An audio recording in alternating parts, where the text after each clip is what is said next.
nossa gratidão a Deus, lembrar o papel de Cristo Jesus, que está escrito no nosso boletim. Queria que você olhasse junto comigo. Diz que o mediador é Jesus Cristo. Pelo que eu vos digo, pedi e dar-se-vos-á, buscai e achareis, batei e abrir-se-vos-á, pois todo o que pede recebe, quem busca acha, e o que bate abrir-se-lhe-á. Não há outro intermediador, não há outro mediador, não há quem estabeleça uma ponte entre o homem e Deus, senão o próprio Cristo Jesus. Não há ninguém que possa assumir esse papel. Nós vamos ter essa leitura congregacional de Lucas, no capítulo 11, os versículos de 1 a 10.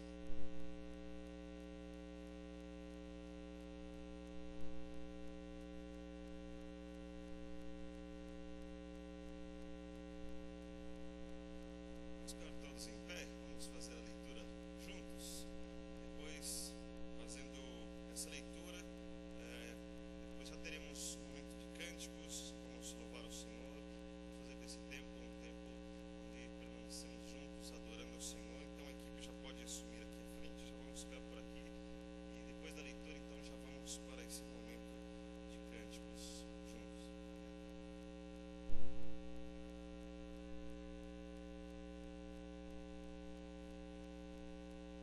Vamos ler? Estava Jesus em certo lugar orando, e quando acabou, disse-lhe um dos seus discípulos: Senhor, ensina-nos a orar, como também João ensinou aos seus discípulos. Ao que lhes disse: quando orardes, dizei: Pai, santificado seja o teu nome, venha o teu reino, dá-nos cada dia o nosso pão cotidiano. E perdoa-nos os nossos pecados, pois também nós perdoamos a todo aquele que nos deve. E não nos deixes entrar em tentação, mas livra-nos do mal. Disse-lhes também: se um de vós tiver um amigo, e se for procurá-lo à meia-noite, e lhe disser: amigo, empresta-me 3 pães, pois que um amigo meu, estando em viagem, chegou à minha casa e não tenho o que lhe oferecer.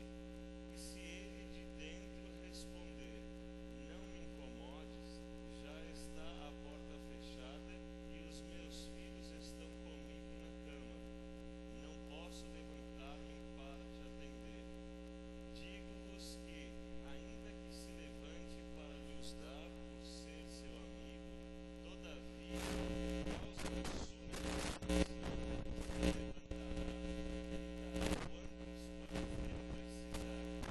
pelo que eu vos digo, pedi e dar-se-vos-á, buscai e achareis, batei e abrir-se-vos-á. Pois todo o que pede recebe, e quem busca acha, e ao que bate abrir-se-lhe-á. Faltou um versículo 11. Isso, até o 10 está certo. Muito bem, esse é o texto bíblico que lembramos da persistência. Ontem estava junto com o irmão Trajano, ele lembrando do povo de Israel em volta de Jericó, tendo que dar voltas em torno do muro. E talvez estivesse uma aflição no coração deles, mas quantas voltas? Por quê? Por que estamos fazendo isso? Será que vale a pena? Vamos desistir? Mas eles fizeram exatamente como Deus mandou. Deus lhes deu a vitória. Então, essa persistência, essa maneira de não desistir daquilo que Deus propõe, ou daquilo que sabemos que pode ser um plano de Deus, essa maneira vale a pena. Deus tem nos mostrado isso de muitas maneiras. Deus tem nos abençoado. E vamos continuar crendo em Cristo Jesus. Vamos louvar a Deus nesse momento. Bom dia, irmãos. Queria começar esse momento de cânticos com uma oração. Senhor nosso Pai, te agradecemos aqui, ó Deus, por este momento, Pai. Te agradecemos porque estamos na tua casa, Senhor. Te agradecemos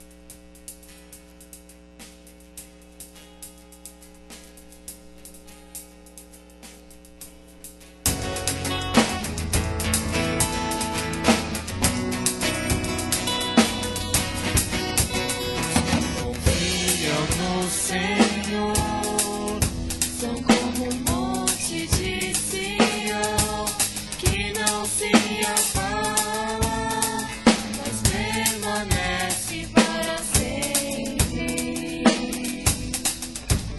Como em volta de Jerusalém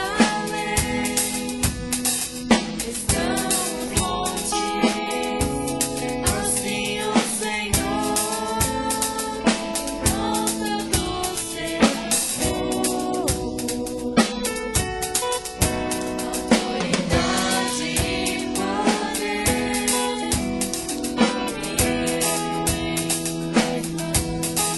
pois o Senhor é Deus, o Senhor é Rei dos povos. Cale-se diante dele a terra, todos os joelhos ergam as mãos, pois o Senhor é Deus, o Senhor é Rei dos povos.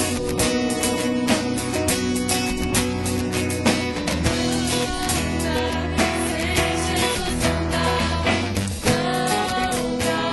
sem Jesus não dá, não tem jeito não, sem Jesus não dá, não tem solução, sem Jesus não dá, sem Jesus não dá, sem Jesus não dá, não tem jeito não, sem Jesus não dá, não tem solução, sem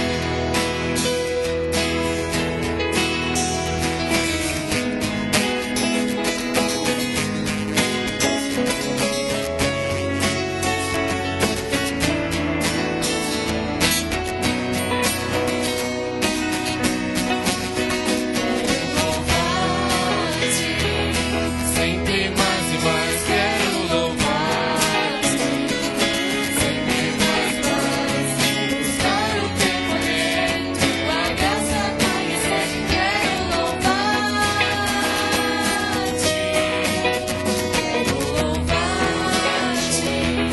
sempre mais e mais quero louvar-te, sempre mais e mais buscar o teu poder, tua graça conhecer, quero louvar-te.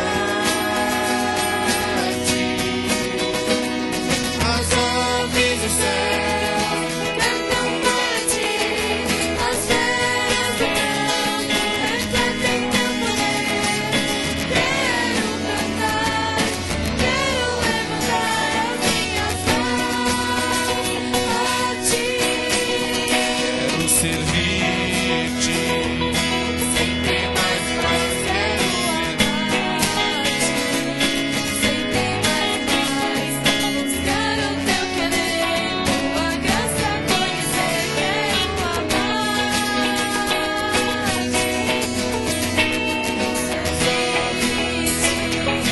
Sempre mais e mais quero servir-te, sempre mais e mais buscar o teu querer,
Vamos continuar cantando e oferecendo nossa gratidão ao Senhor com os nossos dízimos e ofertas. O HCC número 38, ó Deus eterno ajudador.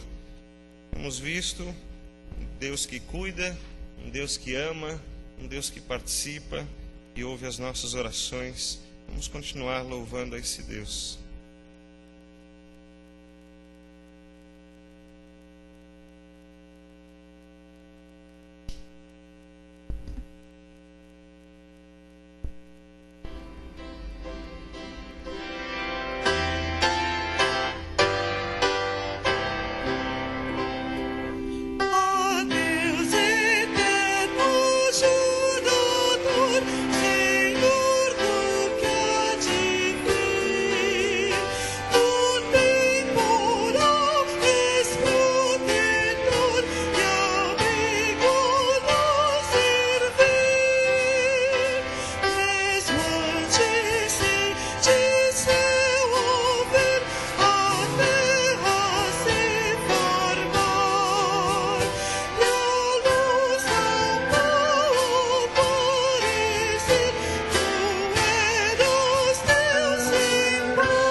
Trajano, por favor, vem aqui à frente agradecer a Deus, consagrar os dízimos e ofertas que foram oferecidos ao Senhor.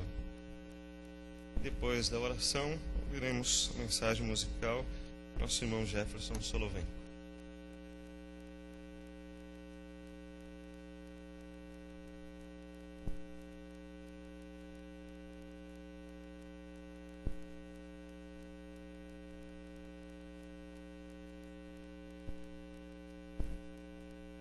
Oremos, igreja. Santíssimo Deus, eterno Pai, nós somos muito gratos, Senhor, pela oportunidade de estarmos na Tua casa nesta manhã, para poder Lhe adorar e bendizer o Teu nome. Nós agradecemos esse momento tão sublime, especial que o Senhor nos concede, porque nós poderíamos estar em outro lugar, mas decidimos estar aqui na Sua casa. Abençoa, Senhor, esse culto, e que a palavra que o Senhor mandar para os nossos corações venha de encontro às nossas necessidades. E também te agradeço, Pai, e toda esta igreja, pelos dízimos e ofertas que foram colocados diante do seu altar, que o Senhor possa dar sabedoria aos teus servos que administrarão esses recursos, para que eles sejam utilizados da forma correta. Nós te agradecemos no santo e no poderoso nome de Jesus. Amém, Senhor.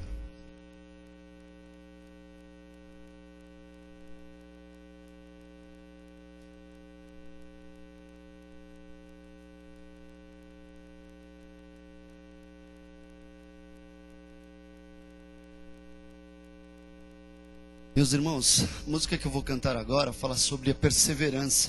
Nós lemos alguma coisa sobre isso agora. E o ser humano, ele busca sempre o melhor. Ele quer buscar mais qualidade de vida e tudo aquilo que agrada o seu coração. Assim como uma criança, que também constantemente está buscando aquilo que agrada aos seus olhos. E vai pedindo para o seu pai tudo aquilo que deseja. Os meus filhos constantemente estão me pedindo coisas. Nem sempre eu lhes concedo, porque eu sei que muitas vezes aquilo é bom, ou às vezes aquilo é ruim. Mas o nosso coração está sempre pedindo. E a Bíblia fala aqui, pedi e dar-se-vos-á. Na continuação do texto que nós acabamos de ler, ele vai dizer que qual pai que não concede ao seu filho aquilo que ele está pedindo. É claro, desde que se aquilo for fazer bem para o seu filho. Então é nesse espírito que eu vou cantar. Que Deus, Ele nos concede tudo aquilo que nós pedirmos, se for bom para nossas vidas.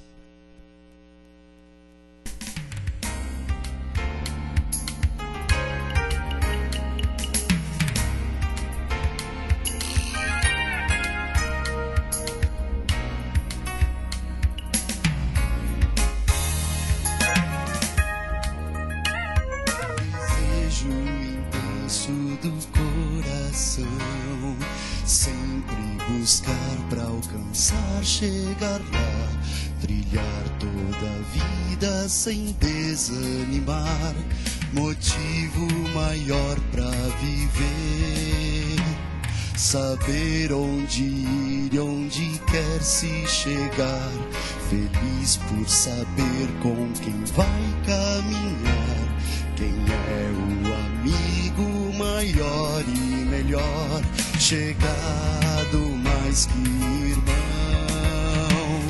Pedi, dar-se-vos-á, buscai e achareis, batei, abrir-se-vos-á, o amigo Jesus é quem o diz.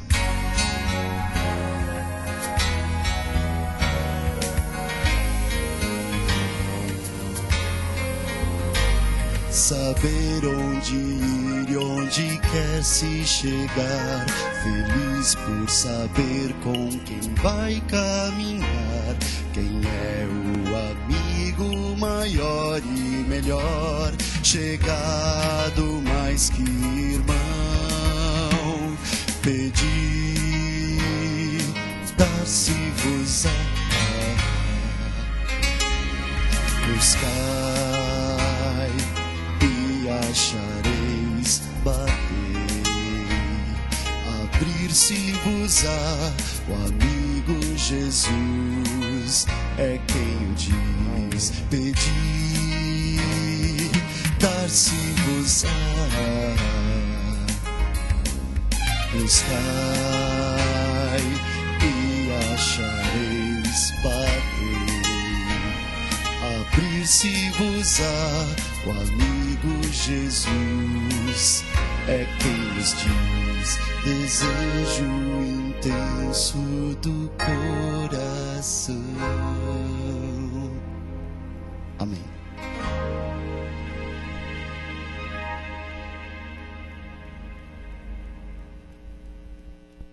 Quero chamar os irmãos diáconos que vão nos ajudar a servir a ceia.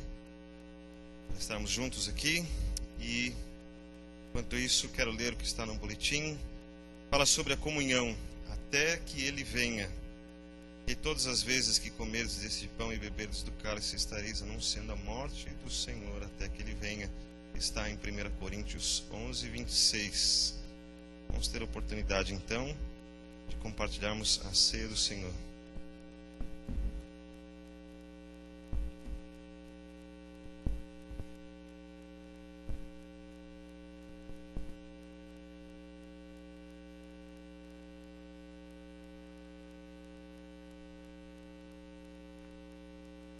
O texto que nos fala da ceia, ele explica algumas coisas importantes. Está a nossa mensagem de hoje, inclusive pensarmos sobre isso. E a ceia é um momento de comunhão, fala do amor, que é o nosso tema do ano, fé, esperança e amor. Fala da nossa convivência com os irmãos, fala do nosso amor ao Senhor, fala de entendermos que Cristo está para vir, enquanto Ele ainda não chegou, é vivermos essa plenitude da mensagem de Cristo. Mas fala também de um pacto, que é um pacto tão sério que a ceia é oferecida para aqueles que já se comprometeram nesse pacto. Então a ceia não é oferecida para quem ainda está em dúvidas ou pensando, ou não tomou uma atitude de uma maneira tão radical como o batismo, como uma confirmação diante de Deus, diante de toda a igreja, a sua profissão pública de fé. Então a ceia é oferecida segundo os padrões bíblicos para aqueles que estão comprometidos com o Senhor. com a sua mensagem, com a sua vida. Portanto, eu quero orar ao Senhor para que hoje, antes da ceia ainda, tenhamos esse tempo de reflexão, de ajustes, lembrando que Cristo morreu pelos nossos pecados. Nós queremos que nosso coração esteja limpo, que agora seja uma mensagem realmente assim: Senhor, quando o Senhor vier nos buscar, estaremos preparados, estamos comprometidos contigo. E se tem porventura alguém que ainda não se comprometeu dessa maneira tão radical com Cristo, que você avalie nesse dia, que hoje seja uma oportunidade de você se comprometer com Cristo também, que logo você possa participar conosco. Vamos orar ao Senhor. Senhor, nosso eterno Pai, te agradecemos por esse privilégio tão grande que nos concedes de estarmos em tua presença nesta manhã, neste lugar, para te adorar, para te prestar um culto, para receber de ti a mensagem que precisamos para a nossa vida cristã. Te agradecemos também nesse instante pelo sacrifício feito na cruz do Calvário, pelos nossos pecados, remindo-nos e trazendo-nos a salvação eterna, através da qual nós podemos nos aproximar de ti com os corações alegres e jubilosos, porque tu nos amas, porque tens cuidado de nós e porque nos abençoas. Que este momento possa ser uma bênção para cada um de nós. É a oração que fazemos agradecidos em nome de Jesus. Amém. Enquanto é distribuído o pão, nós vamos cantar o hino de número 124, mensagem da morte de Cristo.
apóstolo Paulo escreveu à igreja em Corinto e explicando a eles sobre esta celebração, ensina dessa maneira: porque eu recebi do Senhor o que também vos ensinei, que o Senhor Jesus, na noite em que foi traído, tomou o pão e, tendo dado graças, o partiu e disse: tomai, comei, isto é o meu corpo, que é partido por vós, fazei isto em memória de mim. Comamos.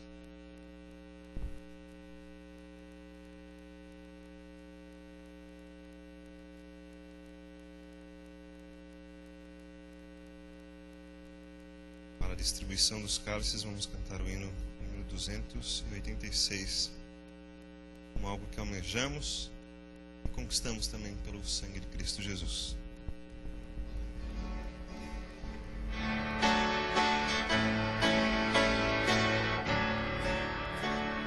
Seja bendito o Cordeiro que na cruz por nós padeceu. Seja bendito o seu sangue que por nós pecadores verteu. Somos do mundo, nós estamos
Assim, Jesus oferece o seu corpo e o seu sangue por nós, nos libertando da sujeira do pecado, nos proporcionando chegássemos até Deus.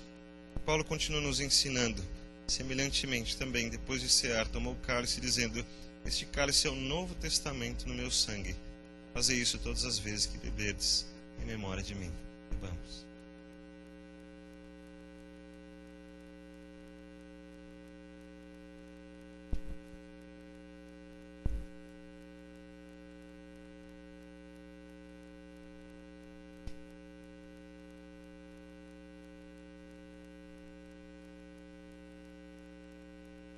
O ensinamento de Paulo conclui dizendo: porque todas as vezes que comerdes esse pão e beberdes esse cálice, anunciais a morte de Cristo até que Ele venha. E aí o nosso boletim continua nos dizendo: Maranata, vem Senhor Jesus. Aquele que testifica essas coisas diz: certamente cedo venho. Amém. Vem Senhor Jesus.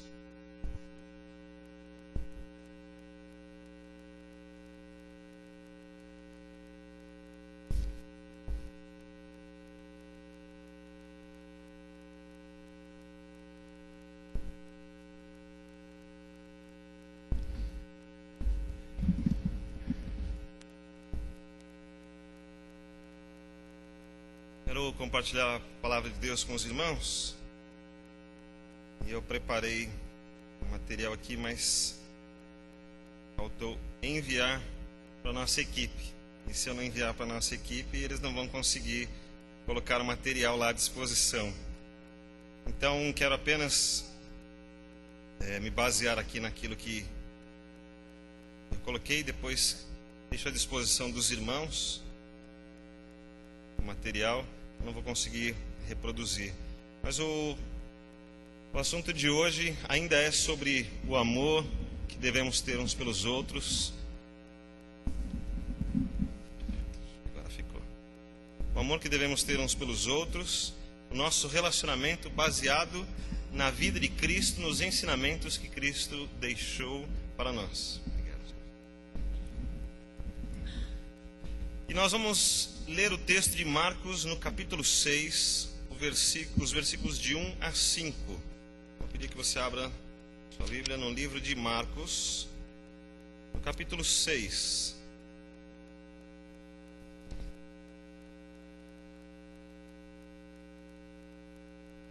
Nós vamos ler o versículo de 1 a 5. Eu quero pedir a ajuda dos irmãos. Eu queria pedir que cada um lesse um versículo, que você fique em pé, leia bem alto, para que todos possam participar conosco. Cada um leia um versículo, de 1 até o versículo 5.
Eu quero que você acompanhe comigo agora no versículo 6, a maneira como Jesus se expressa: e estava admirado da incredulidade deles.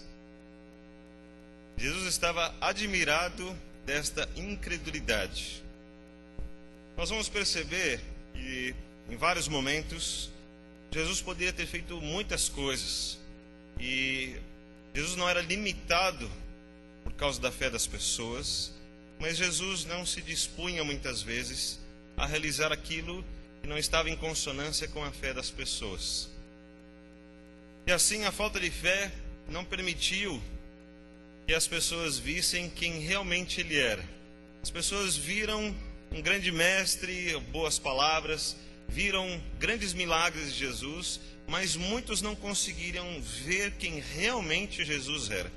Ontem tive a oportunidade de falar sobre o fato de crer em Jesus. Nós cremos nas pessoas, nós acreditamos. Então, quando você olha para essa pessoa que está aí do seu lado, você crê, ela está aí, você está vendo ela. Se não tiver ninguém sofrendo de esquizofrenia aqui, todas as pessoas que você está vendo, elas realmente estão aqui, não é verdade? Então a gente está tranquilo, eu creio nessa pessoa. Mas você crê em tudo que ela diz? Aí já começa a haver algumas limitações. Eu creio até esse ponto, né? Nós conhecemos pessoas que você já sabe, essa pessoa eu gosto muito de conversar com ela, mas não dá para acreditar em tudo que ela diz. Nós conhecemos pessoas assim. De uma forma geral, a política no Brasil está dessa maneira. O político fala e nós já não cremos em tudo que ele fala. Chegou a esse ponto. Então, nós cremos nas pessoas como nós cremos em Deus e cremos em Jesus, mas será que acreditamos realmente em tudo que ele fala, em tudo que ele diz ser? Aí começam a diminuir o tamanho da nossa fé. Nós cremos em algumas coisas, né, algumas providências de Jesus, mas nós cremos em todas as promessas de Jesus. Nós temos convicção que quando ele também corrige, quando ele nos exorta, quando ele fala sobre os tempos futuros, quando ele fala da importância dessa aliança que ele estabeleceu conosco, que nós celebramos na ceia, estas coisas também estão no nosso coração com a mesma fé das providências de Jesus. Quando olhamos então para esta imagem de Jesus, nós contemplamos toda a visão que Jesus quis compartilhar conosco. Também quando você olha para o seu irmão, quem você vê?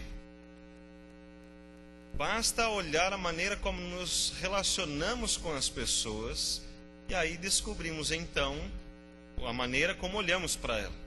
E eu tenho dito que é muito comum nós sermos simpáticos às vezes com alguém que eu não conheço. Sou educado, sou simpático, mas quando eu chego em casa, a maneira como eu me comporto com o meu cônjuge, né, com os meus filhos ou com os meus pais, mostra que eu consigo ser muito mais simpático com alguém que eu nem conheço do que às vezes com alguém que eu conheço. É interessante como a maneira como olhamos para as pessoas e como interpretamos as pessoas mostra o relacionamento que nós temos com ela. Eu queria que você pensasse um pouco nisso. Quando você olha então para o seu irmão, o que você vê? Quando você olha para a pessoa que está do seu lado, hoje na igreja, a pessoa que está do seu lado lá no seu serviço, a pessoa que está do seu lado lá no elevador, como você olha para ela? Eu queria que então você pensasse, porque nós queremos que as pessoas se acheguem a Cristo. Nós, na igreja, queremos viver uma comunhão, principalmente quando pensamos na ceia do Senhor. Queremos que todas as pessoas compartilhem de uma comunhão. Queremos que todos se tornem filhos de Deus. E diferente do que o mundo prega, então, nem todos são filhos de Deus. E as Escrituras vão nos ensinar que é preciso que as pessoas creiam em Deus, mas também o recebam como o Senhor para as suas vidas. Então, as Escrituras ensinando assim, nós vamos mudando um pouco a maneira de olhar as coisas. E assim como Cristo, sendo Cristo, foi rejeitado dessa maneira como vimos no texto. As pessoas não conseguiam crer nele e por isso o tratavam dessa maneira. E por isso as pessoas não criam e também por isso elas não foram abençoadas. É um ponto importante. Porque o nosso relacionamento com as pessoas também vai refletir para nós. Então, se eu sou uma pessoa educada, se eu mostro amor, se eu presto carinho, se eu sou uma pessoa que se doa, é exatamente isso que a Bíblia diz que eu vou receber. E as Escrituras ensinam que eu vou colher aquilo que eu plantar. E assim, então, eu quero que você pense numa pessoa que se entregou a Cristo. Pense numa pessoa que se entregou a Cristo. Um dia ela teve um encontro, e eu tenho usado essa palavra hoje. Ela teve um encontro radical com Cristo. E ela teve uma transformação, ela viveu essa transformação. E ela tem convicção do que Cristo é, do que Cristo fez por ela. E quando ela compartilha da ceia do Senhor, ela entende muito bem que para ela não é apenas um ritual ou só uma celebração, mas é muito mais que isso. Tem um significado de uma pessoa que ela ama, que é Cristo Jesus. Então vamos pensar nessa pessoa. E essa pessoa está aí do seu lado. Eu quero que você pense então nessa pessoa que está aí do seu lado. É uma pessoa que sofreu essa transformação, porque essa transformação no começo é um pouco estranha. E nós sofremos por isso. E Cristo nos alertou, Ele não nos deixou enganados. Mas nessa transformação acontecem algumas coisas. E a primeira coisa que eu quero destacar hoje aqui, que acontece numa transformação, quando alguém se encontra com Cristo, a primeira coisa é arrependimento. Sem arrependimento não é possível haver transformação. Quero lembrar para os irmãos do texto da história do filho pródigo, lá de Lucas 15. Você lembra do filho pródigo? Então ele pediu a herança do pai, saiu, aproveitou a sua vida e ele está tranquilo. E ele não tem vontade de voltar para casa. E ele está aproveitando a sua vida. Ele não quer voltar para a sua casa, porque ali está melhor do que na sua casa.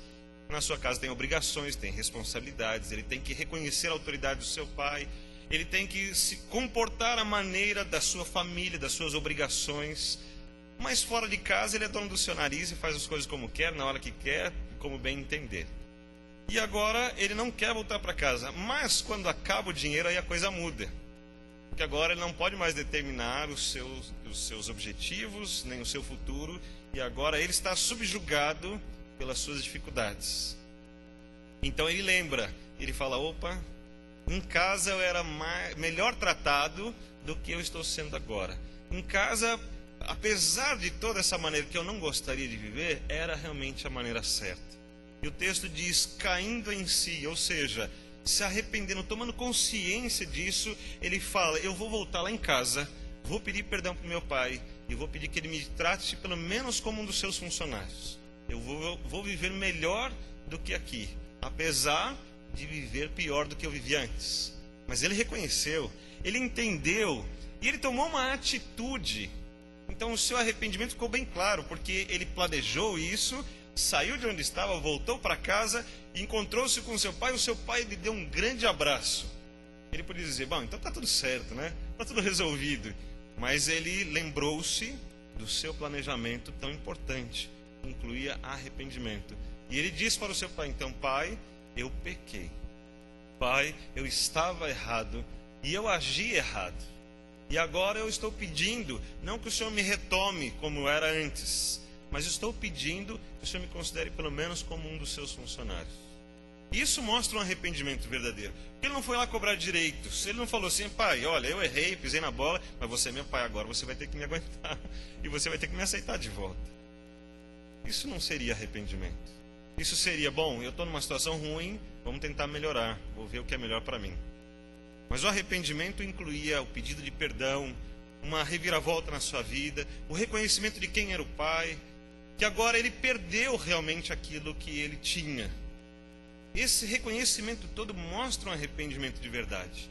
E aí inclui as palavras humildade e orgulho. E aí nesse arrependimento inclui então que eu vou para o lado da humildade e deixo completamente o lado do orgulho. Eu tenho que me humilhar mesmo. Eu tenho que reconhecer quem eu sou, reconhecer a quem eu estou me importando. Esse reconhecimento demonstra arrependimento. Mas quantas vezes nós buscamos a Deus sem o arrependimento? Bom, mas eu quero que você pense no seu irmão. O seu irmão que está aí do seu lado. Vamos pensar assim, que ele buscou o Senhor. Ele um dia se entregou a Cristo. Um dia ele reconheceu o seu pecado. E ele se arrependeu. Ele humilhou-se diante de Deus. Talvez ele tenha chorado muito. Ele percebeu o peso dos seus pecados, o tamanho da ofensa a Deus. Ele percebeu a distância que havia entre o seu pecado e a santidade de Deus. E ele arrependeu-se. Também quero que você pense numa outra parte dessa transformação que ocorre, ou uma outra etapa dessa transformação que ocorre naquele que se entrega a Jesus. E é a conversão. A conversão, como nós sabemos, na lei de trânsito, é sair do sentido que você estava indo e ir para outro sentido. Isso é uma conversão. Você muda o sentido. E aí, essa conversão significa uma mudança notória de atitudes. Você se arrependeu, você percebeu que aquilo não foi bom.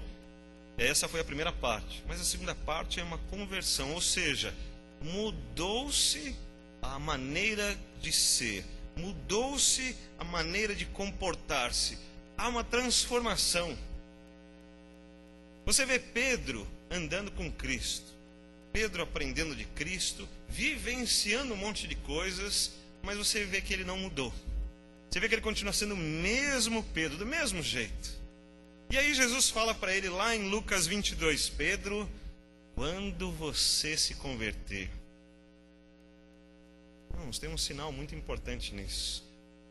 Versículos 22, no capítulo 22, versículo 31 e 32, Jesus conversa com Pedro, uma conversa muito séria. Pedro, quando você se converter. Irmãos, andar do lado de Jesus, experimentar tudo que Jesus estava oferecendo, não significou nada. Porque o próprio Jesus coloca para ele, Pedro, ainda não chegou a esse ponto. Que bom, eu gosto muito de você. Lembra das perguntas que Jesus fez? Pedro, você me ama mais que os outros? Ah, sim, Jesus, eu te amo. Pedro, você me ama? Sim, Jesus, eu te amo. Pedro, você me ama? Ah, Senhor, tu sabes todas as coisas, tu sabes que eu te amo. E na verdade há um jogo de palavras, porque Jesus usava o amor ágape e Pedro usava o amor filéu. Jesus perguntava, você me ama, usando o verbo ágape, e Pedro respondia usando o verbo filéu.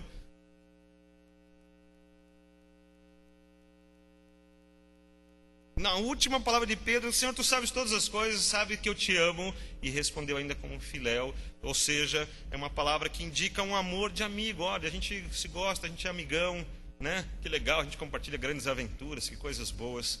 Mas Jesus estava perguntando, você me ama acima de todas as coisas, um amor incondicional, e Pedro fala assim, você é meu amigão, hein? A gente está junto, hein? Vamos lá. E aí Jesus diz para ele, Pedro, quando você se converter, faltou essa conversão, não houve mudança. Houve um andar com Jesus o tempo todo, mas não houve mudança. A conversão é uma atitude que muda mesmo, que muda e fica notória. As pessoas falam, você mudou. Lembra que Paulo fala da luta que há entre o velho homem e o novo homem? Porque há uma luta, porque o velho homem quer aparecer, ele quer voltar ativa, ele quer se mostrar, mas aí o Espírito Santo de Deus nos ajuda para que esse velho homem continue morto e enterrado, como nós o fizemos no dia do nosso batismo, ou no dia que nos entregamos a Cristo e houve essa transformação. E aí nós deixamos que uma nova pessoa nasça. Então há uma mudança de atitudes, de comportamento, de valores, houve uma conversão. Então há um arrependimento, depois há uma conversão. E há mais uma coisa no irmão que está aí do seu lado. Há a presença do Espírito Santo de Deus. Quando eu penso nisso, eu fico impressionado, porque como homens pecadores, como eu, como você, e tenho autoridade bíblica para dizer que tanto eu como você somos pecadores, como homens pecadores como eu e você, podem dizer para Deus, Deus, o Senhor pode morar na minha vida, o Senhor pode ir onde eu for, o Senhor pode participar da minha vida. Com toda a santidade de Deus, Deus participar dos nossos pensamentos, dos nossos valores, da maneira como olhamos as coisas, da maneira como olhamos o nosso irmão, uma pessoa que está perto de nós, e desejamos algumas coisas para essa pessoa. Será que Deus pode compartilhar dessas coisas? Mas quando há uma entrega a Cristo Jesus, e houve arrependimento, e houve conversão, Deus nos garante em Efésios 4:30, que somos selados pelo Espírito Santo de Deus. Em 1 Coríntios 3:16, nos tornamos habitação do Espírito Santo de Deus. Coisa impressionante. Mas agora eu quero que você pense no irmão que está aí do seu lado. Ele arrependeu-se diante de Deus. Ele converteu-se dos seus maus caminhos. E agora o Espírito Santo habita nele. Esse é o seu irmão que está aí do seu lado. E agora eu queria perguntar, como devemos tratar esse irmão? Como você deve tratar esse irmão, então? Não podemos tratar os irmãos com menos importância do que tratamos a Jesus. O texto de Marcos mostra Jesus surpreso, admirado. Jesus está surpreso de uma maneira ruim. Ele está admirado de ver como as pessoas estão diante do próprio Deus, do Cristo, do seu Salvador, e não são capazes de enxergá-lo. Não são capazes de ver como eles poderiam ter sido abençoados. E eles mesmos são perdedores da dádiva da salvação, das bênçãos, da presença de Cristo. E quantas vezes nós olhamos então para as pessoas que temos em casa, o nosso cônjuge, a nossa família, e esquecemos dessas transformações que ocorreram na vida delas? Quantas vezes nós tratamos as pessoas esquecendo-se de quem elas são agora para Deus? Quero lembrar de alguns textos. Mateus 22, 39, quando Jesus diz: e o segundo mandamento semelhante a este, quer amar a Deus sobre todas as coisas. O segundo mandamento semelhante a esse é: amarás ao teu próximo como a ti mesmo. Será que quando Jesus ensina esse tipo de coisa, ele olha para as pessoas e vê um comportamento meu contra o meu irmão? Será que ele olha isso como algo que vem de Deus e que ele abençoa? João 15, 12 diz: vos ameis como eu vos amei. Um novo mandamento eu deixo agora, que você ame o seu irmão como eu amei você. E eu fico perguntando então, será que quando eu não sou capaz de amar o meu irmão como Jesus me amou, ele me aprova nessas atitudes, no meu comportamento, nos meus valores, na maneira como eu converso, na maneira como eu penso, na minha dedicação para os meus irmãos? Pense nesse texto de João 10, 15, quando o próprio Jesus diz assim: dou a minha vida pelas minhas ovelhas.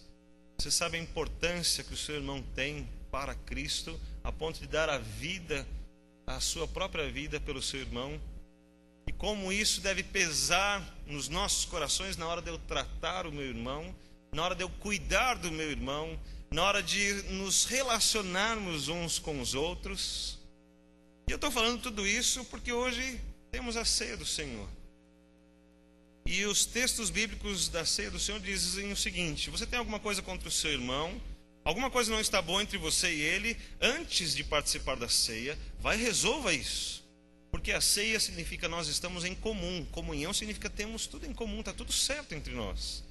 Então nós não podemos mentir para Deus, e não podemos mentir entre nós, e não podemos deixar que uma oportunidade tão importante dessa seja uma mentira na nossa vida.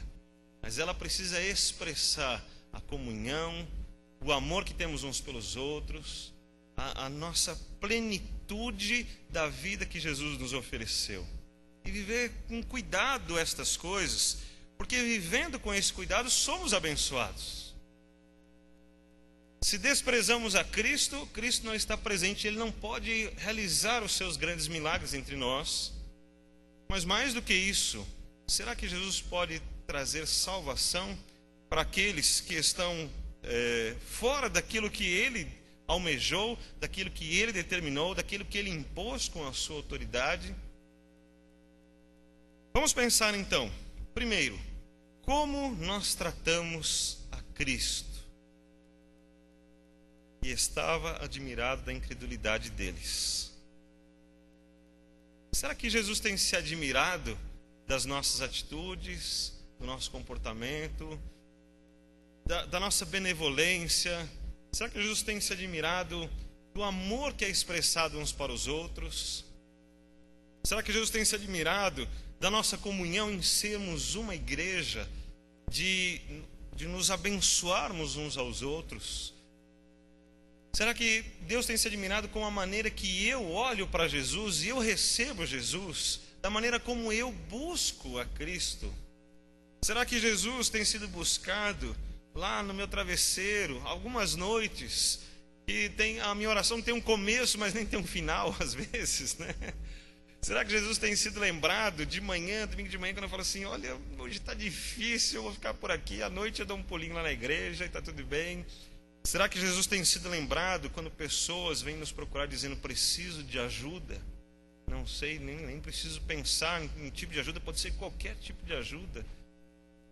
Será que Jesus tem sido lembrado quando nós precisamos de ajuda e vamos buscar a Jesus? Será que nós buscamos a Jesus como esse filho arrependido, ou buscamos a Jesus como um adolescente rebelde que está brigando com seus pais, ou como uma criança mimada se debatendo no chão, batendo pés e mãos no chão, dizendo eu quero, eu quero, eu quero? Como tratamos a Cristo? Segundo, como compartilhamos a comunhão e a ceia com os irmãos? Nesse texto que sempre lemos nas Escrituras a respeito da ceia do Senhor, onde Paulo está ensinando a ceia do Senhor, que está na primeira carta de Paulo aos Coríntios, no capítulo 11, o versículo 22 diz assim: não tendes porventura casas para comer e para beber? Ou desprezais a igreja de Deus e envergonhais os que nada têm? Que vos direi? Louvar-vos-ei? Nisto não vos louvo. Porque na ceia do Senhor o que acontecia é que era uma ceia um pouco mais sofisticada do que essa que celebramos. Talvez como essa que fazemos no final de ano, às vezes o nosso café da manhã que fazemos aqui na Páscoa e outras atividades, Dia das Mães, Dia dos Pais. E aí alguns chegavam cedinho aqui no que Paulo está ensinando, e comiam rápido, enchiam seus pratos e enchiam rápido, e aí se abastavam, estavam satisfeitos. Os que chegavam um pouco depois já chegavam e não tinham mais nada. Então havia uma preferência sempre egoísta, não de repartir, não de preocupar-se com o meu irmão. Deixa eu ver se ele já foi servido, deixa eu ver se ele já comeu o suficiente, deixa eu ver se ele está satisfeito. O que Paulo está ensinando aqui é que como vamos partilhar da ceia que dizemos a ceia do Senhor, se eu não estou preocupado com o meu irmão? E ele fala, posso louvar vocês nisso? De maneira nenhuma. O que eu posso dizer para vocês, é o que Paulo está perguntando. Mas o que me chamou mais atenção é o seguinte, ou ele está perguntando, vocês não tem nada para comer em casa? Come em casa, depois vem para cá e vamos participar desse momento apenas para estarmos juntos. A gente come menos, mas o importante é eu sentar junto com o meu irmão e comer com ele. Olha, meu irmão está aqui, eu peguei para você. Ele pergunta, ou será que desprezais a igreja de Deus? Consegue entender o peso disso? Desprezais a igreja. Você não se importa com o problema do seu irmão. Você não se importa com o que ele está sentindo, o que ele está passando. Veja que o problema não é comer, então. Veja que o problema não é se ele está com falta de comida ou não. É apenas se você está sentado junto com ele, comendo com ele. É apenas se você está tratando ele com respeito, com amor. Se você está ali aproveitando. Talvez como diriam os jovens, se você está curtindo, está com o seu irmão ali, feliz, se sentindo abençoado. Que bom, a gente está aqui aproveitando, aprendendo, vivendo. Vamos trocar experiências, vamos compartilhar como é que foi a sua semana. Vou orar por você, vou te abençoar. Conta como é que está difícil, vamos orar juntos, vamos continuar crendo em Deus. Esse momento de Deus, ou será que desprezamos a igreja de Deus? E quando eu falei aqueles 3 primeiros pontos, o irmão, ele se arrependeu, ele se converteu, e agora ele é cheio do Espírito Santo, e eu desprezo. Será que é apenas desprezar aquela imagem que eu tenho na minha cabeça a respeito dele? Porque eu faço essa imagem, aquela pessoa é desse jeito. Mas é a mesma imagem que Deus tem dela. Então, quando eu o maltrato, como Deus olha para mim, é muito mais fácil eu ter certeza que Deus considera mais aquele que está com suas dificuldades, com seus problemas, do que a mim, que há pouco tempo. Como tratamos o nosso irmão, como compartilhamos a comunhão, como nós dividimos a ceia do Senhor com o nosso irmão, como dividimos o café da manhã de Páscoa. Uma das minhas preocupações, inclusive, é com o horário. Eu quero abrir meu coração para os irmãos.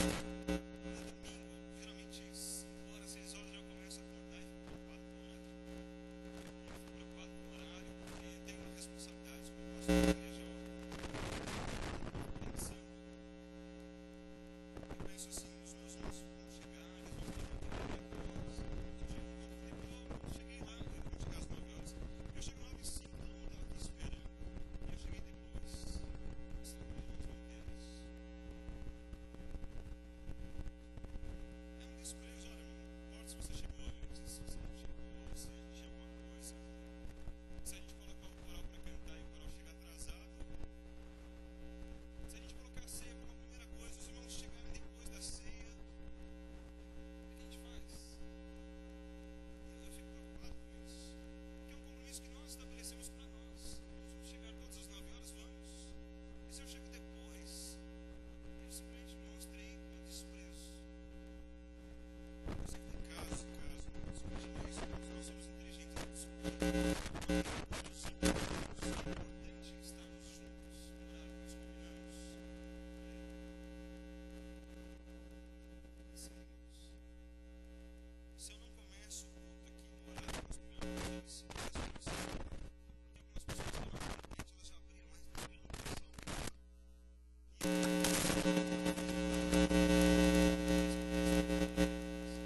nos tornemos igreja de Cristo, nos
Me ajuda, Deus Pai.